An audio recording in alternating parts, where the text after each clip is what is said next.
Last summer, my best friend, I'm her best friend, went with my family to Ohio for vacation.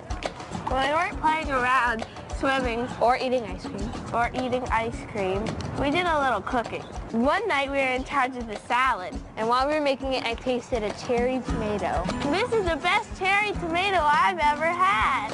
So my mom said, "Do you want to meet the family who grew them?" And I was like, do you know the farmers? And she said, "Not yet." And before we knew it, we had a little project going.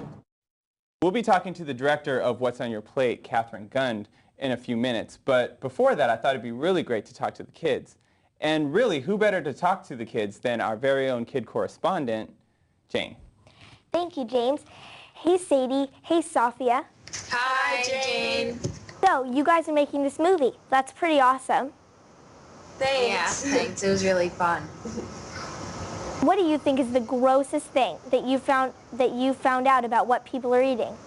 Well, what disgusts me is how far the food has to travel before it actually gets to your plate or even to the supermarket, and how many stages it has to go through before you actually get to eat it. What are some of the stages that the food goes through before it gets on your plate and on the supermarket shelves? It would start growing, then it would go to a factory where it could be canned or manipulated to like cut up, put it in the can or put it in the bags or whatever, and then it's traveled all across the world. Hey, girls. Thanks so much. I'd really like to hear from your mom. Do you think we could get her on the line? Yeah. Hey, James. It's great to be here. So can you tell me why make this film and why bring the kids into it? Well, I have 4 kids, and my oldest one was on the edge of beginning middle school and spending more time outside of the house and eating with friends or walking around the city by herself. She was about to start doing these things, and I was thinking that I wanted to be sure that she has the best habits and the best information so that when she's making all these choices by herself, she'd make good choices. The generation of children born in the year 2000 is the first generation in the history of this country and the history, as far as they know, of the world, to have a shorter life expectancy than their parents. And that fact alone really threw me. And I thought, we have failed. 25% of 2-year-olds eat French fries every day. And those kids aren't choosing that on their own. They're not standing at a buffet. They're 2 years old. That's what people are feeding them. And then they get to the school lunchroom and they're offered either things that look so tasteless or are too expensive or are such trash. And we have to give the kids better choices. And I feel like with this film, working together, grown-ups and kids, that kids can't do it alone because the grown-ups and the parents are the ones feeding them. And parents can't do it alone because the kids have to know why, despite this barrage of advertising that they see every day, everywhere, that despite that, some of those are bad choices for them. You guys made a movie, and I think it's a great project. But what is it that like regular people can do, or people who might not have the same access or talents that you do? Well, in the movie, the girls start out by saying that they wanted to make some changes. They wanted to see what was going on. They found eating locally was better. They wanted to understand that. They understood that getting to know farmers as opposed to buying food from factories made a lot more sense in their lives. And they had friends. They have friends who have diabetes, grown-up friends who have diabetes.